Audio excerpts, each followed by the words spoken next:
जय श्री राम मित्रों। ओम नमः शिवाय।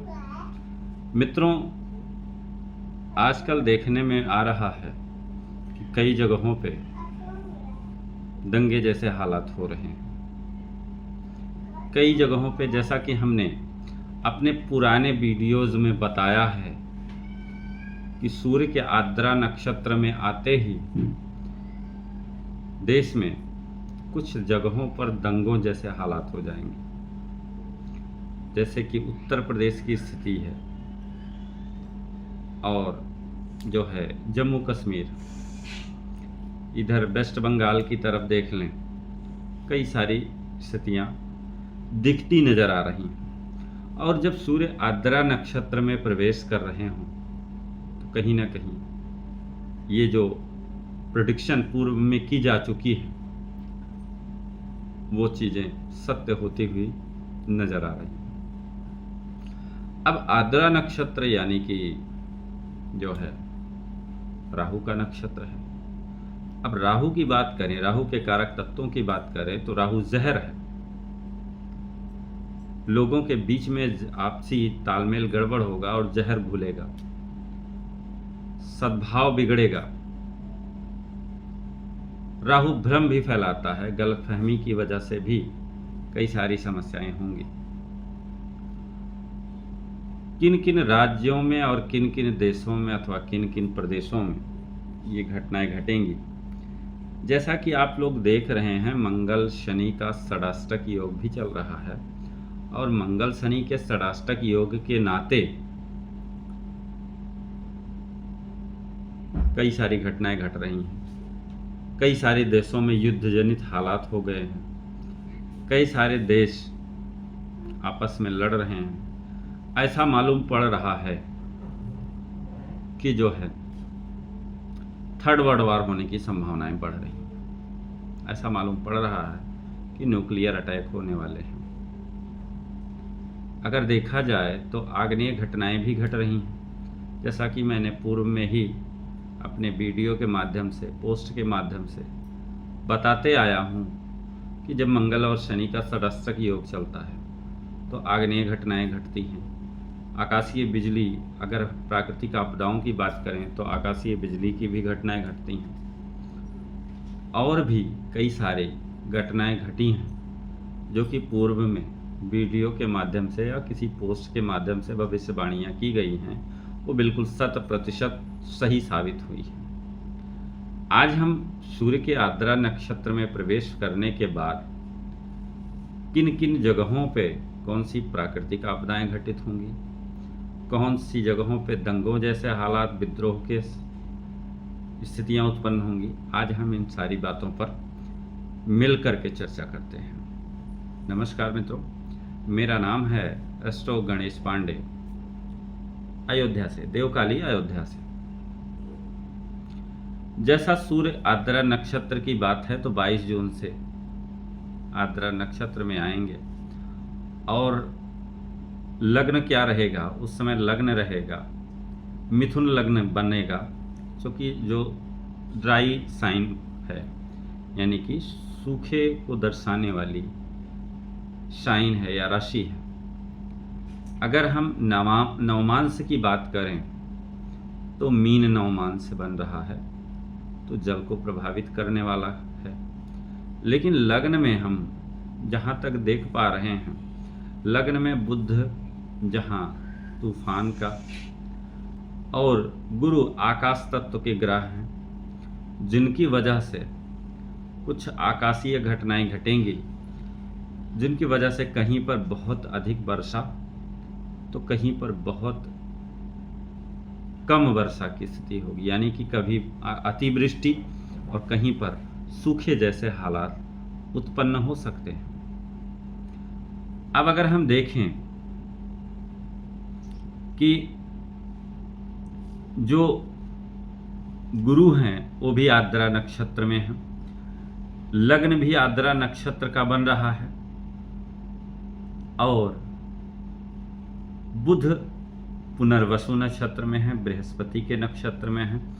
और बृहस्पति जो है आकाश तत्व को रिप्रेजेंट कर रहे हैं, यानी कि आकाश तत्व जब एक्टिव होंगे, जल तत्व जब एक्टिव होंगे, तो कहीं ना कहीं बादल फटने की घटनाएं होंगी देश के उत्तरी भागों में, और पूर्वोत्तर में के राज्यों में बादल फटने की घटनाएं हो सकती हैं। ठीक है।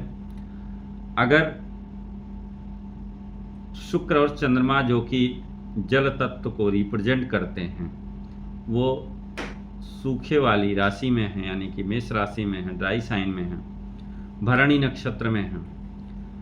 भरणी नक्षत्र शुक्र का है, यानी कि जल का प्लेनेट है, जल का जो है ग्रह है। तो कहीं ना कहीं वहां पर शुक्र और चंद्रमा का प्रभाव ज़्यादा दिखता हुआ नजर आ रहा है। और शनि की बात करें तो जल तत्व की राशि में है, 10th हाउस में है, और सीधे सीधे पृथ्वी तत्व की राशि को देख रहे हैं, यानी कि कन्या राशि को देख रहे हैं। वहीं पर 7th हाउस में अग्नि युक्त राशि है, धनु राशि। अब हम नवमांश की बात करें तो मंगल, बुध और राहु ये तीनों बैठे हुए हैं ड्राई साइन में, मिथुन राशि में, 4th हाउस में। तो क्या होगा? जनता को कष्ट होगा। किन चीज़ों से कष्ट होगा? कहीं पर चूंकि शनि देव जो हैं और चंद्रमा दोनों साथ में बैठे हुए हैं 7th हाउस में, तो कहीं ना कहीं जो है लग्न को देख रहे हैं, तो जनता के द्वारा कुछ ऐसे विद्रोह उत्पन्न होंगे जिसकी वजह से भी जनता को कष्ट होगा, राजा को कष्ट होगा, और कुछ आकाशीय प्राकृतिक घटनाएं भी घटेंगी जिनकी वजह से जनता स्वयं पीड़ित प्रभावित होगी। ठीक है।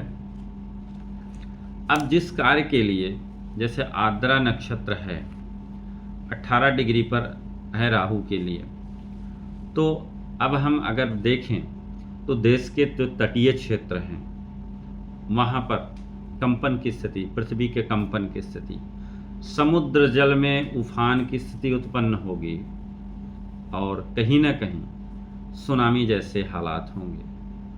और सुनामी जैसे हालात होने पर जो समुद्र का जल है वो शहरों की तरफ भागेगा।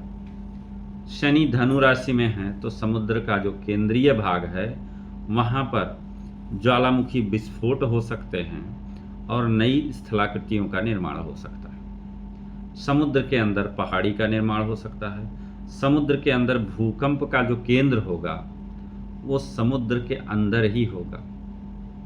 ठीक है। इससे पूरे देश में, पूरे विश्व में भूकंप की स्थितियां बन सकती हैं। भारत की अगर हम बात करें तो उत्तरी पर्वतीय राज्यों में या दक्षिणी पर्वतीय राज्यों, तटीय राज्यों में इस तरह की स्थितियां बन सकती हैं, क्योंकि लग्न में बुध हैं, तूफान के देवता हैं। और अगर हम बात करें दंगों जैसे हालात की, विद्रोह की, विरोध की जनता के, तो उत्तरी भारत में उत्तर प्रदेश, जम्मू कश्मीर, पूरब में जो है पश्चिम बंगाल, नॉर्थ ईस्ट के भी कुछ क्षेत्र दंगों से प्रभावित होंगे। और अगर हम बात करें साउथ में, तो साउथ में जैसे महाराष्ट्र हुआ, पश्चिम में राजस्थान हुआ, तमिलनाडु हुआ, ये सारे राज्य कहीं ना कहीं विद्रोह के नाते लोग प्रभावित हो सकते हैं। अगर हम अमेरिका की बात करें, यूएसए में टॉर्नेडो की स्थितियां उत्पन्न हो सकती हैं। साउथ अमेरिका में जो तटीय क्षेत्र हैं वहाँ पर कुछ जो है मौसम वाली घटनाएं, आकाशीय घटनाएं हो सकती हैं जिनकी वजह से जान माल का नुकसान होगा, तबाही मचेगी, तबाही। चूँकि आर्द्रा नक्षत्र में ये सारी स्थितियां बन रही हैं, तो कहने का मतलब ये है कि जो ये ग्रह और नक्षत्र होते हैं वो हमारे जीवन में परिवर्तन लाते हैं। यदि पॉजिटिव साइन हो गई तो पॉजिटिव इम्पैक्ट आएगा। और आर्द्रा नक्षत्र एक तरह से विद्रोहों को भी दर्शाता है, लेकिन ये इसी के साथ साथ कुछ ऐसे टेक्निकल फील्ड में, कुछ रिसर्च में, कुछ स्पेस के रिसर्च में ऐसा सुधार होगा जिसकी वजह से हमारी टेक्नोलॉजी आगे बढ़ेगी। तो आज के लिए इतना ही मित्रों। ये तो रही हमारी अपनी प्रेडिक्शन। अब देखते हैं भविष्य के गर्त में क्या है। तो आज के लिए इतना ही मित्रों, फिर मिलेंगे। तब तक के लिए जय श्री राम। ओम नमः शिवाय।